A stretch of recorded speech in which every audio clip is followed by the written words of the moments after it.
Au sommet de cette édition de l'actualité, une marche pour appeler le gouvernement à des actions fortes contre le terrorisme et l'insécurité au Sahel. À Dori, les forces vives battent le pavé contre le drame de Solohan. La marche pacifique à suivre dans quelques instants. À suivre également dans ce journal la situation des services d'archives au Burkina Faso, une situation qui n'est guère illusoire par endroits. Que faut-il faire donc pour sauvegarder la mémoire nationale? Élément de réponse dans une poignée de minutes. Et les dirigeants des grandes puissances mondiales réunis en Angleterre pour un sommet du G7 post-Covid-19, une première journée d'échange consacrée à la prévention des crises sanitaires et à la défense du multilatéralisme. Nous verrons cela en fin de journal. Bonsoir à tous, merci de nous suivre. Politique pour ouvrir ce journal avec le mouvement du peuple pour le progrès qui prépare activement son prochain congrès prévu pour se tenir du 24 au 26 septembre prochain. C'est le principal sujet à l'ordre du jour de la troisième session ordinaire de l'année du Bureau politique national du MPP. Les responsables du parti au pouvoir analysent la situation nationale avec en sus le drame de Solohan. Les principales conclusions de cette session qui s'est tenue à huis clos avec Souleymane Sanou et Nyarki Teda. Tous, dans cette salle, ils ont une pensée pour les victimes et les blessés du massacre de Solohan. Réunis pour la troisième session, les membres du bureau politique du Mouvement du Peuple pour le Progrès MPP déplorent et condamnent avec la dernière énergie ce drame, mais pas seulement. Nous avons demandé à notre gouvernement de faire en sorte qu'une réponse adéquate et vigoureuse soit donnée en réplique à cette ignominie qui nous a été servie par ces terroristes. Nous sommes sûrs que la cause sera entendue. À cette troisième session du bureau politique, les regards sont également focalisés sur le congrès du parti prévu les 24, 25 et 26 septembre prochains. Les membres du bureau ont, à cet effet, examiné et adopté les documents à présenter au dit congrès. Il s'agit du rapport moral et d'un document relatif à la consolidation du parti en le rendant encore résilient et davantage concurrent. Ils ont aussi approuvé la relecture des statuts et règlements intérieurs ainsi que le programme du parti.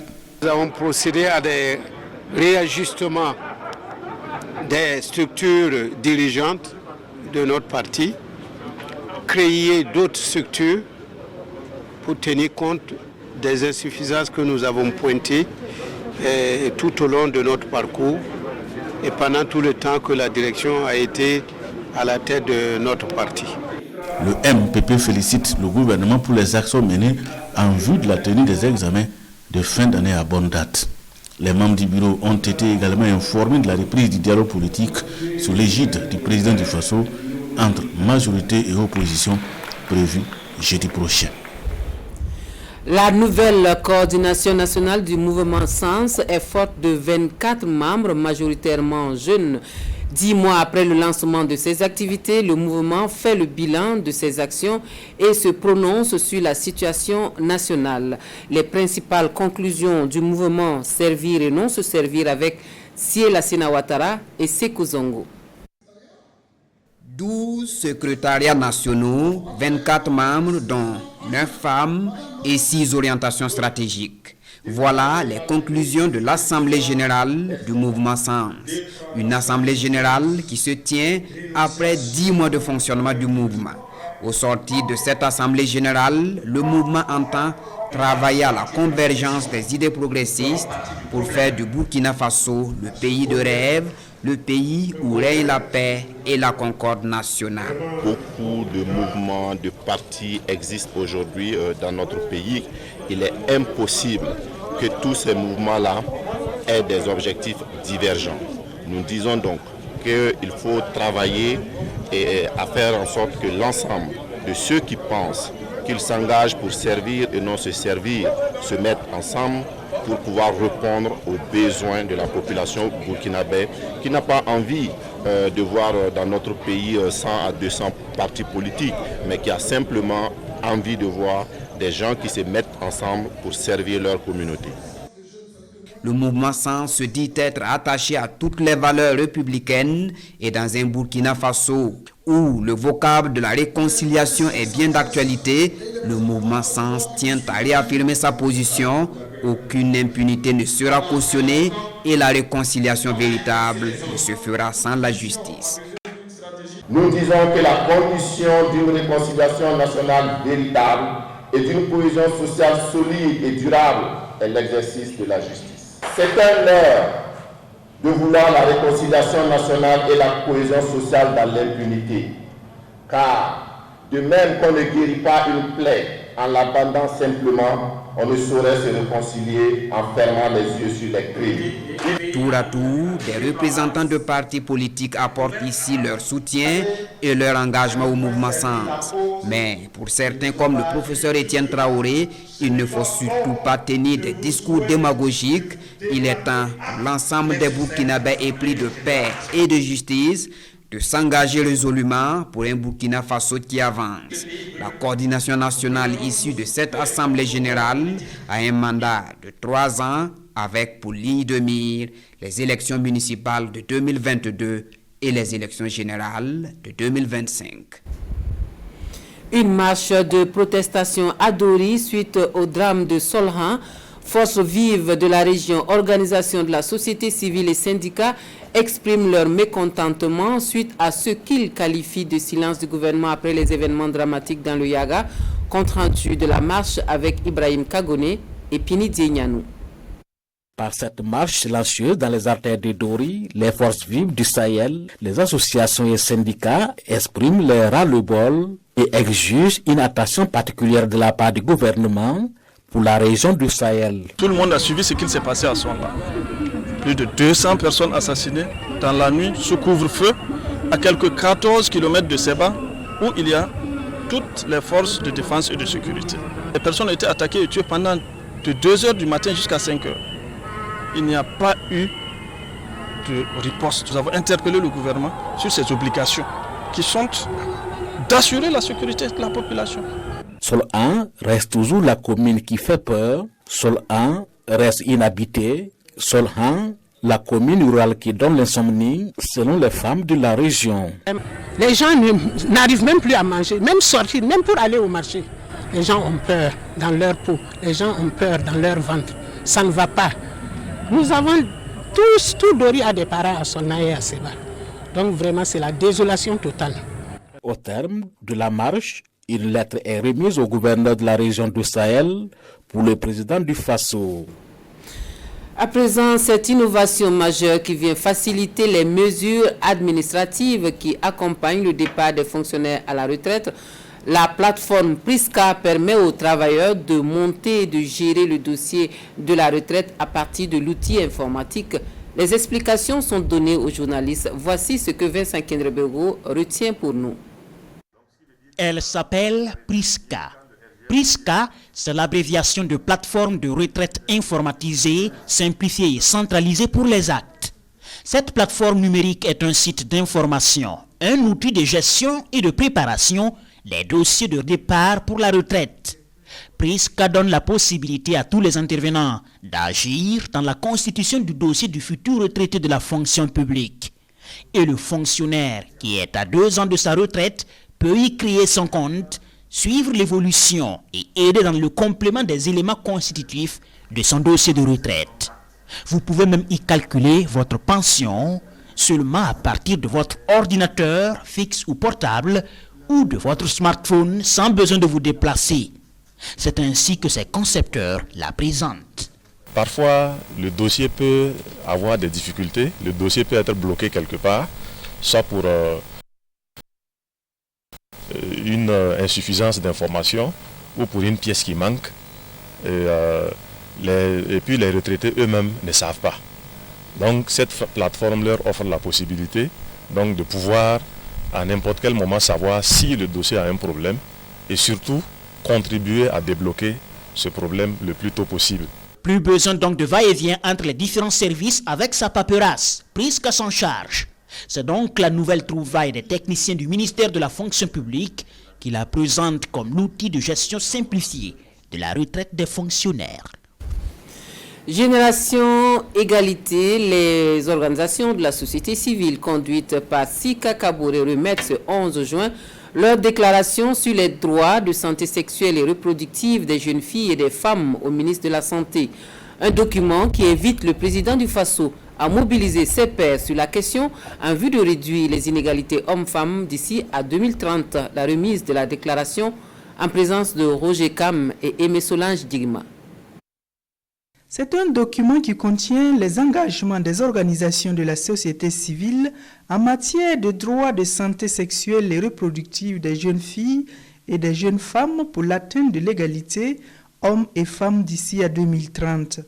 Par cette déclaration, les organisations de la société civile, conduites par Sika Kabouré, épouse du chef de l'État, invitent le président du Faso à mobiliser ses pairs africains sur la question. Elle recommande également le renforcement de la mise en œuvre effective des engagements pris par le Burkina Faso au niveau international et régional en matière de santé de la reproduction, y compris l'avortement sécurisé, les mutilations génitales féminines, les mariages d'enfants et la meilleure prise en charge des cancers féminins.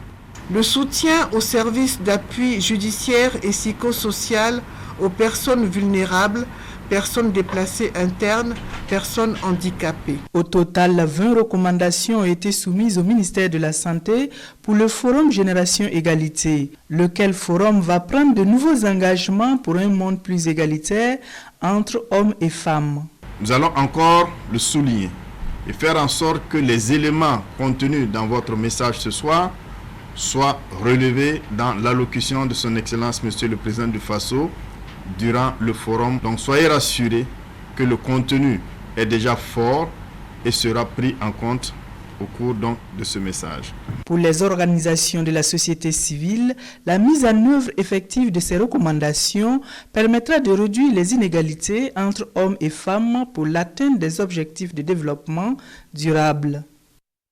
Et la journée de l'enfant africain est célébrée le 16 juin. Un panel est organisé en prélude à l'événement qui coïncide cette année avec le 30e anniversaire de la Charte africaine des droits et du bien-être de l'enfant. Au cœur du panel, les acquis en matière de protection et de promotion des droits de l'enfant au Burkina Faso. Les détails avec Wendata Nathalie Kaori.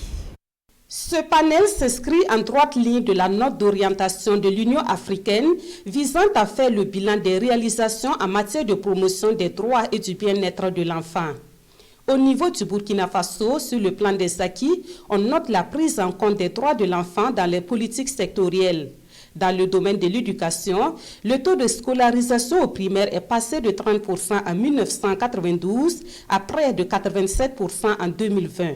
En matière d'accès à la santé, les chances de survie de l'enfant ont augmenté, passant de 202 à 51 décès pour 1000 naissances sur la même période. L'autre acquis concerne les mesures de protection spéciale qui ont permis de relever le taux de délivrance de documents d'identification aux enfants et particulièrement aux enfants réfugiés et déplacés. Enfin, le Burkina Faso se satisfait de la stratégie de retrait des enfants et jeunes en situation de rue, une politique qui présente des résultats assez positifs. Tous ces acquis devront être renforcés grâce aux recommandations qui sortiront de ce panel organisé en prélude à la journée de l'enfant africain. À l'ouverture des travaux, une minute de silence a été observée en mémoire de tous les enfants décédés cette année à cause de la crise sécuritaire et particulièrement aux victimes de Solran. La journée internationale des archives, elle est commémorée le 9 juin. Et depuis 2018, c'est une semaine entière qui est dédiée aux archives au Burkina Faso pour marquer l'importance de ce secteur. Cela nous offre l'opportunité d'évoquer la situation des archives. Avec cette question, que faut-il faire pour sauvegarder la mémoire nationale? Quelques éléments de réponse dans ce dossier signé Jean-Eudes Bayalat, Paul David Bambara et Sekou Zongo. Les archives, miroir de la société, mémoire de l'humanité. Ainsi titrait Carole Couture, archiviste québécois, dans sa revue scientifique de 1995. Près de 3 décennies après, la vision n'a pas changé. Les archives restent de loin la mémoire des peuples et ce n'est pas l'Union nationale des archivistes du Burkina Faso qui dira le contraire. La loi 047 qui régit les archives au Burkina Faso, à son article, dit que, au fait, les archives publiques là sont un patrimoine de la nation. Si c'est un patrimoine de la nation, qu'est-ce que nous faisons pour que ce patrimoine-là ne disparaisse pas du jour au lendemain, soit par des actions des hommes ou alors de façon involontaire? Au Burkina Faso, la question mérite d'être posée car la situation des archives est peu reluisante. Des documents abandonnés dans les couloirs des bâtiments administratifs, des méthodes de conservation peu conventionnelles, bref, la mémoire nationale est en souffrance. Les réels défis actuellement, c'est vraiment l'existence, par exemple, dans nos administrations, d'un grand passif d'archives importantes qui traînent, hélas, dans les couloirs de nos ministères, dans des vieux bâtiments, dans des bâtiments à l'abandon et même souvent même à l'air libre. Et à côté de cela, il y a également la perte donc d'une partie de notre histoire pour plusieurs raisons. Par exemple, aujourd'hui, nous n'arrivons pas à reconstituer certains faits de notre histoire pour la simple raison que, de par le passé, soit des acteurs n'ont pas pris le soin de sauvegarder ça, ou alors on a stocké, mais au mauvais endroit, dans les mauvaises conditions. Et ce ne sont pas les mauvais exemples en matière de conservation des documents qui manquent. Toutefois, il existe de bons élèves qui font la fierté de leur structure, comme ici, au service des archives et de la documentation de la Société nationale burkinabé d'hydrocarbures, Sonabi. 2 grandes salles pour mémoriser les activités de la nationale des hydrocarbures et rien n'est visiblement pas laissé au hasard. Des allées bien aérées, des échelles modernes et sécurisées, des rayonnages mobiles, de la lumière ambiante, le tout dans une température de conservation. Nous avons mis en place un outil il y a quelques années, nommé plan de prévention et d'urgence des documents de la Sonabi.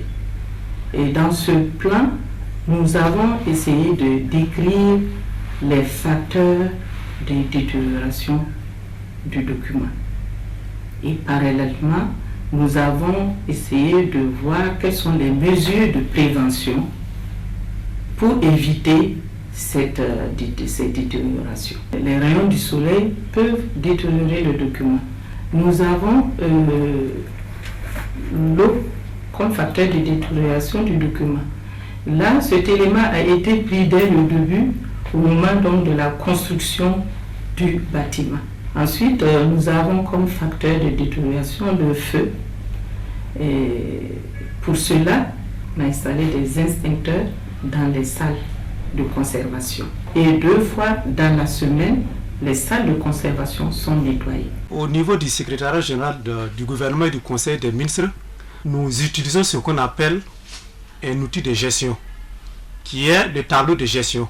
En fait, c'est une référence en matière justement de conservation et de gestion des archives. Il y a des dossiers que nous numérisons, par exemple les décrets pris en conseil des ministres et même le journal officiel que nous avons numérisé de 1954 à nos jours. Au Burkina Faso, la gestion des archives se fait à travers 2 systèmes, le classique qui consiste en l'archivage physique des documents et l'électronique. Mais pour les professionnels, il faut toujours associer le classique au numérique pour assurer plus de sécurité à la mémoire nationale. Et allons à présent à la station de paysage de Tangen d'Assouri qui est présentée ce jeudi aux journalistes.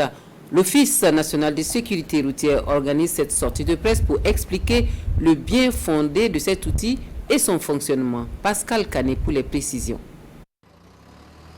Depuis le 21 mai, le groupe Afrique Paysage a pris ses quartiers ici à la station de paysage de Tangandasouri, une des 5 stations dont il a désormais la charge de l'exploitation conformément aux vœux de l'ONASER, l'Office national de la sécurité routière. Ce matin, les responsables du groupe reçoivent la visite des journalistes, occasion d'expliquer clairement le fonctionnement de la station. Dès lors qu'il fait rentrer le camion sur le site, arrivé ici, il y a un autre vérificateur qui est là qui intercepte le camion. Il récupère toutes les pièces qu'il faut, remettre cela ensuite à l'opérateur qui est dedans, qui renseigne ces informations dans le logiciel.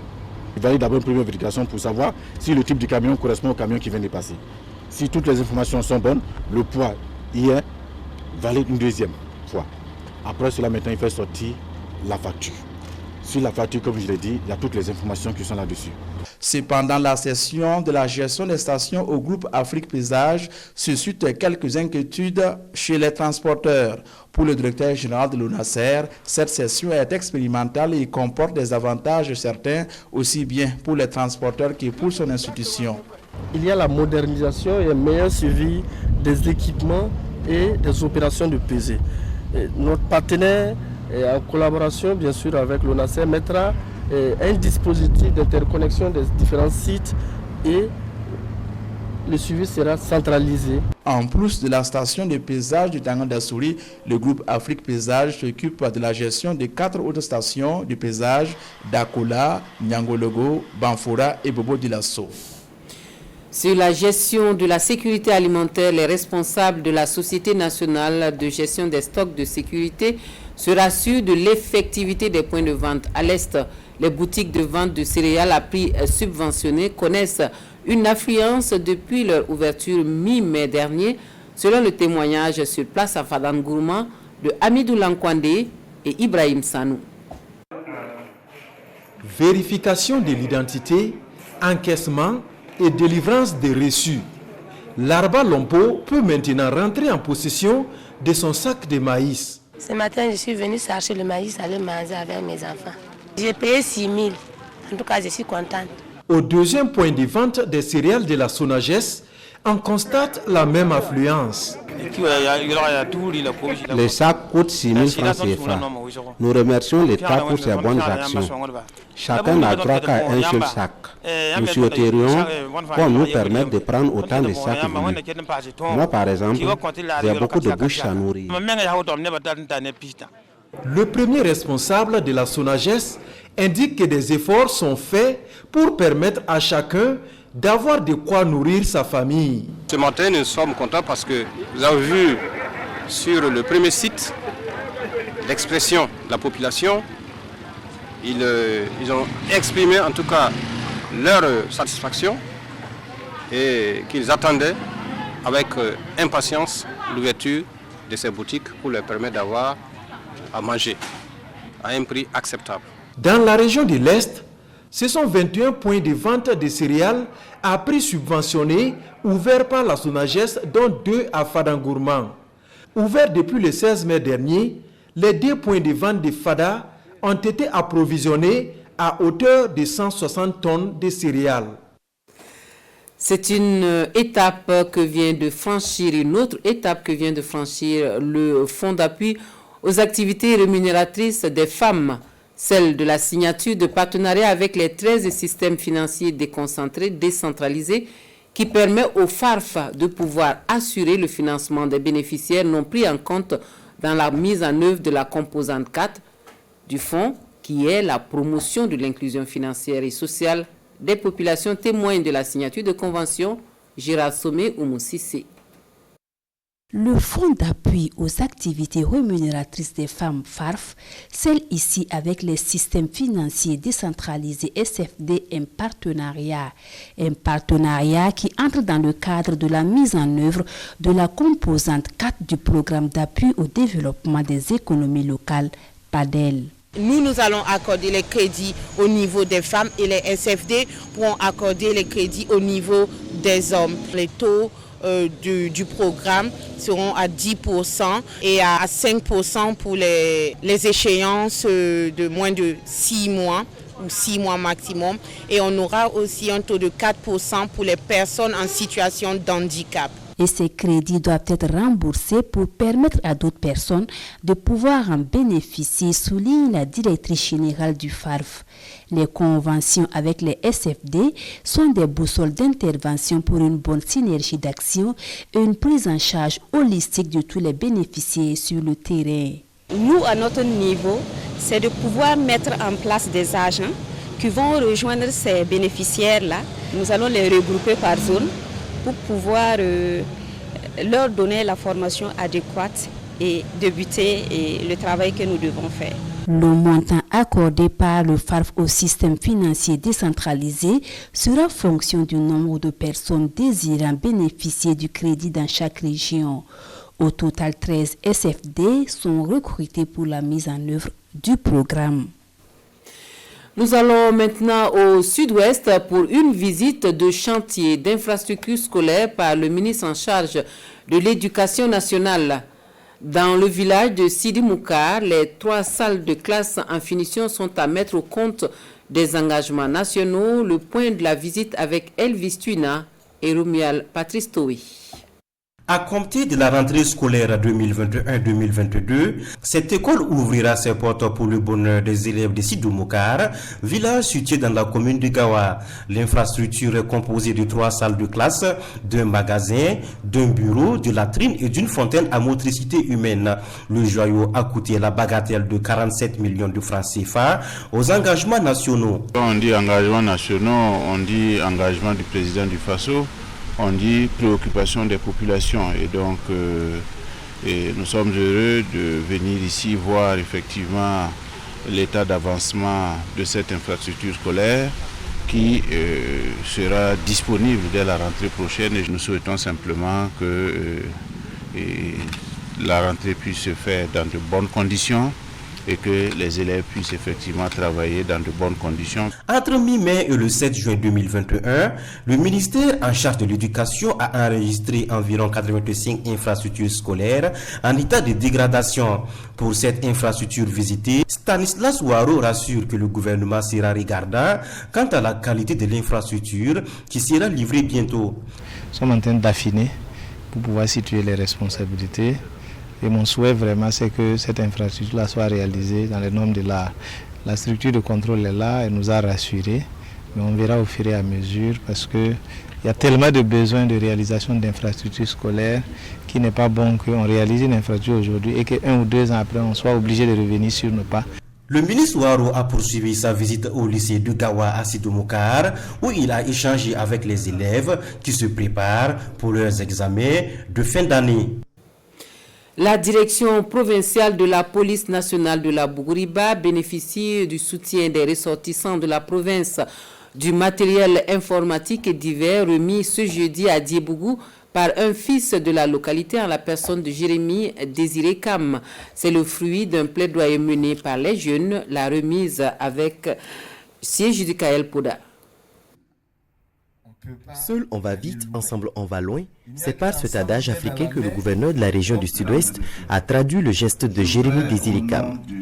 Ressortissant de la province de la Bougriba, il répond à l'appel lancé par les jeunes leaders de la Bougriba, un mouvement de jeunes qui a pris à bras le corps les difficultés de la direction provinciale de la police nationale afin d'y trouver des solutions endogènes. Parce que la police avait beaucoup de besoins, on a essayé de rémunérer ça et puis essayer de faire approcher des grands frères pour qu'ils puissent répondre à cette doléance, pour qu'on puisse soutenir la police. Tant qu'il y a de la vie, il y a de l'espoir.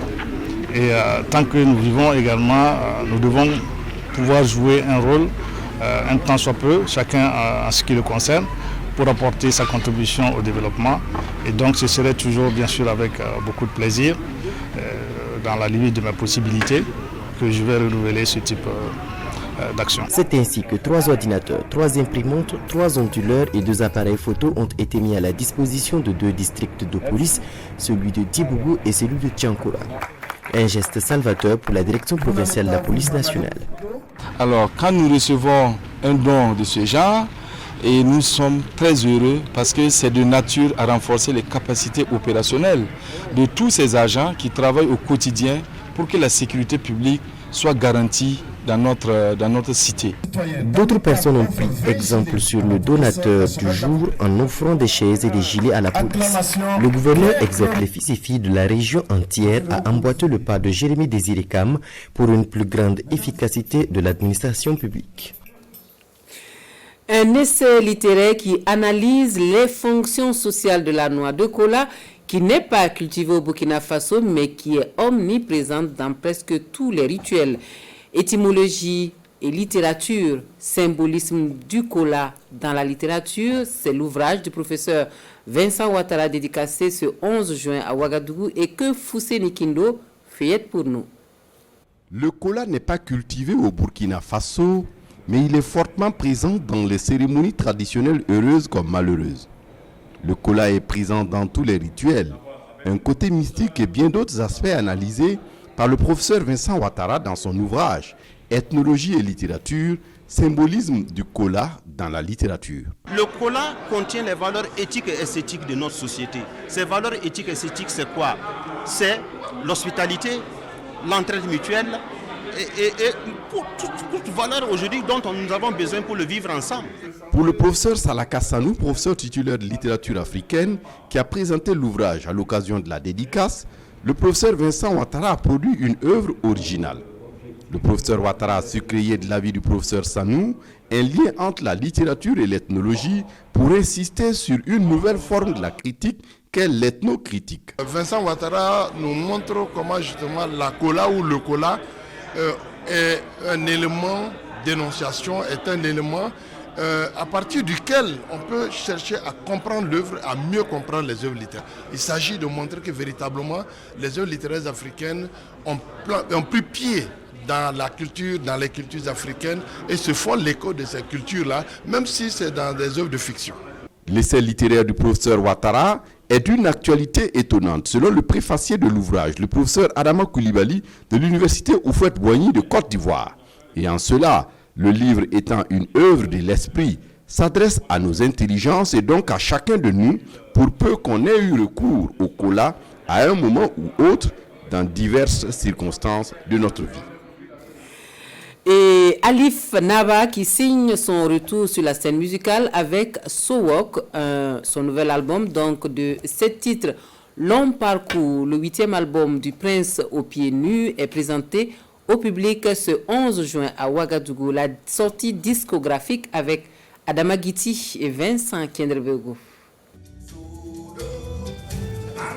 Sowok ou le long parcours, c'est le nouvel album de la star burkinabé Alif Naba. Sowok, un album de 17 titres, dont Ntenga, Talrinda et Poko. C'est une œuvre discographique chantée en moré et en anglais et qui évoque certaines questions d'actualité comme la migration, la spiritualité, en passant par les valeurs humaines qui se meurent. C'est un album qui est sans complexe, c'est un album qui est très varié, qui touche toutes les couches d'âge. Vous allez voir, et les jeunes, et les plus vieux, et ceux qui aiment la musique classique et ceux qui aiment autre musique. Tout le monde sera servi dans cet album de 17 titres. Et aussi, c'est une particularité parce que c'est l'un des albums où je touche aussi à des langues comme l'anglais. C'est un album dans lequel mon cœur parle beaucoup. Je veux dire, émotionnellement, c'est un album touchant.